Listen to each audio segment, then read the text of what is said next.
Film अभिनेत्री कंगना जो हमेशा सुर्खियों में बनी रहती हैं, एक बार फिर वो सुर्खियों में हैं और इस बार वजह उनका लोकसभा चुनाव लड़ना है, क्योंकि बॉलीवुड एक्ट्रेस कंगना रनौत को आखिरकार लोकसभा चुनाव 2024 का टिकट मिल ही गया। बीजेपी ने एक्ट्रेस को हिमाचल प्रदेश की मंडी सीट का टिकट दिया है। अब इसे जीतना कंगना के लिए एक बड़ी चुनौती होगी। खैर, कंगना कामयाबी के शिखर से लेकर विवादों तक काफी सुर्खियों में बनी रहीं और आज हम उन्हीं को आपको बताएंगे कि कैसे कंगना का कामयाबी से विवादों तक और विवादों से लोकसभा टिकट तक का सफर रहा। कंगना अब हिमाचल के मंडी में लोगों से वोट मांगने निकल पड़ी हैं। लोकसभा चुनाव में मंडी से टिकट मिलने पर कंगना ने एक्स पर लिखा, मेरे प्यारे भारत और भारतीय लोगों की अपनी भारतीय जनता पार्टी को मैंने हमेशा बिना शर्त समर्थन किया। आज बीजेपी के राष्ट्रीय नेतृत्व ने मुझे मेरे जन्म स्थान हिमाचल प्रदेश के मंडी से अपना लोकसभा उम्मीदवार बनाया है। फिलहाल कंगना हाल ही के कुछ सालों से अपनी टिप्पणियों के लिए सुर्खियों में बनी रहीं। महाराष्ट्र में तत्कालीन एकजुट शिवसेना की अगुवाई वाली महाविकास अघाड़ी सरकार और मुख्यमंत्री रहे उद्धव ठाकरे के बारे में अपनी विवादित टिप्पणी के चलते कंगना चर्चा का विषय बनी रहीं और उनकी टिप्पणियों के चलते ये कयास लगाए जाने लगे थे कि शायद वो चुनावी राजनीति में जमीन तलाशने की कोशिश कर रही हैं। और जब सुशांत सिंह राजपूत मामले में उन्होंने तत्कालीन महाविकास अघाड़ी सरकार पर हमलावर रुख अपनाया और बाद में उन्हें Y+ सिक्योरिटी मुहैया करवाई गई, तो अनुमान ये भी लगने लगा कि वो जल्द बीजेपी में शामिल हो जाएंगी। वैसे तो कंगना हिंदी फिल्म इंडस्ट्री का एक ऐसा नाम है जो हमेशा सुर्खियों में बना रहता है, हमेशा विवादों में बना रहता है, कभी अपने सधे हुए अभिनय को लेकर तो कभी लड़ाई झगड़ों को लेकर। फिलहाल हिमाचल प्रदेश में जन्मी कंगना ने जब अभिनय करने का प्लान बनाया तब सबसे पहले उन्होंने थिएटर डायरेक्टर अरविंद गौड़ से दिल्ली में अभिनय के गुण सीखे। उसके बाद मुंबई का रुख किया।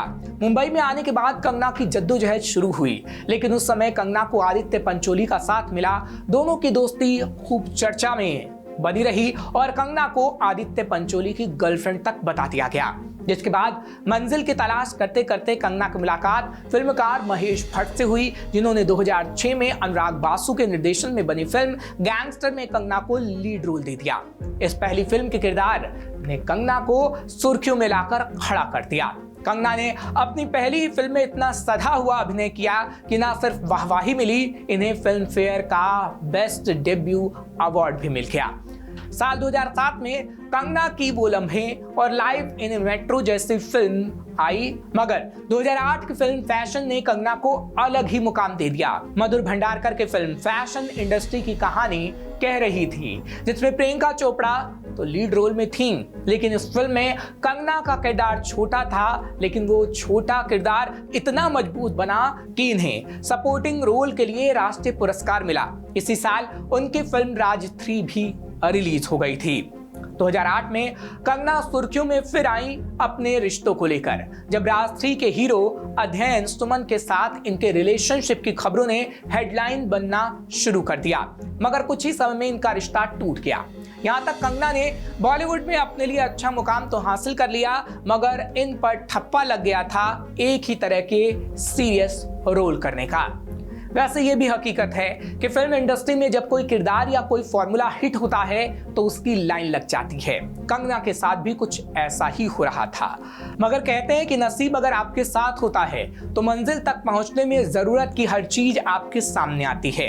कंगना के सामने 2011 में आई रोमांटिक कॉमेडी फिल्म तनु वेड्स मनु और कंगना ने मौका हाथ से जाने नहीं दिया। इस फिल्म ने कंगना के करियर को एक नए मोड़ पर पहुंचा दिया। इस फिल्म के सीक्वल को वैसे ही बड़ी कामयाबी मिली और सर्वश्रेष्ठ अभिनेत्री का राष्ट्रीय पुरस्कार कंगना को मिल गया। इन दोनों फिल्मों ने बॉक्स ऑफिस पर सफलता के साथ साथ दर्शकों से लेकर समीक्षकों की सराहना भी हासिल की। इस फिल्म का निर्देशन आनंद एल राय ने किया था और कंगना के साथ आर माधवन मुख्य भूमिका में थे। जिसके बाद 2014 का साल आया, जिसने कंगना को बॉक्स ऑफिस की क्वीन बना दिया। इसी साल फिल्म क्वीन रिलीज हुई और कंगना ने बॉलीवुड में अपनी कामयाबी की नई इबादत क्वीन फिल्म से लिखनी शुरू कर दी। विकास बहल द्वारा निर्देशित इस फिल्म ने भी कंगना को राष्ट्रीय पुरस्कार दिलवाया। किस्मत कंगना का साथ देती रही और हर 2-4 फ्लॉप फिल्म के बाद एक ऐसी फिल्म करियर में आती रही जिसने कंगना को टॉप पर बनाए रखा। खैर, कहा जाता है कि सुर्खियों में आना कंगना को बेहद अच्छे तरीके से आता है और ऐसा कई बार देखने को मिला। दरअसल कंगना अपनी पहली फिल्म से ही भली भांति जानती थी कि उन्हें कैमरे पर किस तरह आना है, किस तरह सुर्खियों में बने रहना है। एक बार एक शूटिंग के दौरान बहुत अच्छा फ्रेम बनाकर कैमरा लगाया गया था, मगर कंगना ने कैमरे का सेटअप ही बदलवा दिया क्योंकि उन्हें राइट साइड का प्रोफाइल नहीं देना था। फिल्म मणिकर्णिका का मुहूर्त बनारस के 80 घाट पर हुआ था, जहां मणिकर्णिका का बचपन गुजरा था। उस घाट पर सिर्फ गंगा आरती देखनी थी, मगर कंगना अचानक बिना किसी प्रोग्राम के पानी में उतर गईं और कंगना गंगा में डुबकी लगा बैठी। वो जानती थी कि गंगा में डुबकी लगाने वाला विजुअल मीडिया में खूब चलाया जाएगा, जिसके बाद ऐसा ही हुआ और उनकी डुबकी हेडलाइन बन गई।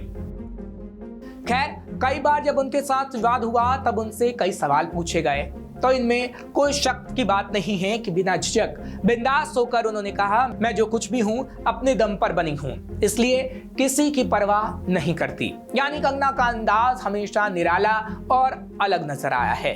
फिलहाल सुशांत सिंह राजपूत की मौत के बाद कंगना के तेवर और सख्त हो गए। उन्होंने पूरी फिल्म इंडस्ट्री को आड़े हाथों ले लिया। एक बार फिर कंगना ने नेपोटिज्म और मूवी माफिया को उछाला।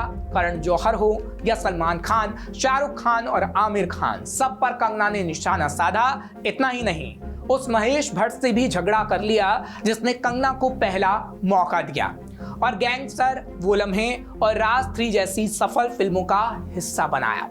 दरअसल सुशांत की डेथ मिस्ट्री में जब ड्रग आया तब कंगना ने कहा कि बॉलीवुड में 99% लोग नशा करते हैं। पिछले कुछ समय से कंगना फिल्म इंडस्ट्री के हर मुद्दों पर सामने तो आती ही हैं, साथ में देश के मुद्दों पर भी वो सोशल मीडिया पर प्रतिक्रिया देती रहती हैं। कंगना के बयान पूरी तरीके से मोदी सरकार के समर्थन में नजर आते हैं। दिल्ली दंगों पर कंगना की बहन रंगोली के ट्विटर हैंडल के जरिए ट्वीट कर कंगना ने कहा था कि दिल्ली को सीरिया बना दिया गया। इन बॉलीवुड जिहादियों के सीने में ठंडक पड़ गई, कीड़ों की तरह मसल दो इन्हें। सुशांत सिंह राजपूत के केस में भी कंगना न सिर्फ कूदी बल्कि महाराष्ट्र सरकार को आड़े हाथों लिया, जो कि कांग्रेस, एनसीपी और शिवसेना की गठबंधन सरकार हुआ करती थी। कंगना ने मुंबई को पाक अधिकृत कश्मीर तक कह डाला था, जिस पर राजनीति भी तेज हो गई थी। बीजेपी और शिवसेना आमने सामने आकर खड़ी हो गई थी। बीजेपी खुलकर कंगना के समर्थन में आ गई थी और कंगना को Y+ सिक्योरिटी तक दे दी गई, जिसके बाद कई लोग उनके जल्द बीजेपी में शामिल होने के अनुमान तक लगाने लगे थे। नरेंद्र मोदी सरकार में शामिल राज्य मंत्री और राज्यसभा सांसद रिपब्लिकन पार्टी ऑफ इंडिया के अध्यक्ष रामदास अठावले पहले ही कह चुके थे कि कंगना का बीजेपी में स्वागत है और बीजेपी उनका स्वागत करेगी, और हुआ भी ठीक वैसा। जब कंगना को लोकसभा का टिकट मिल चुका है और अब कंगना राजनीति में अपना जलवा दिखा पाएंगी या फिर नहीं, ये तो खैर आगे आने वाला वक्त ही बता पाएगा। श्रेष्ठ उत्तराखंड पर खबरों से जुड़े रहने के लिए चैनल को सब्सक्राइब करें, बेल आइकन दबाएं और देखते रहें श्रेष्ठ उत्तराखंड।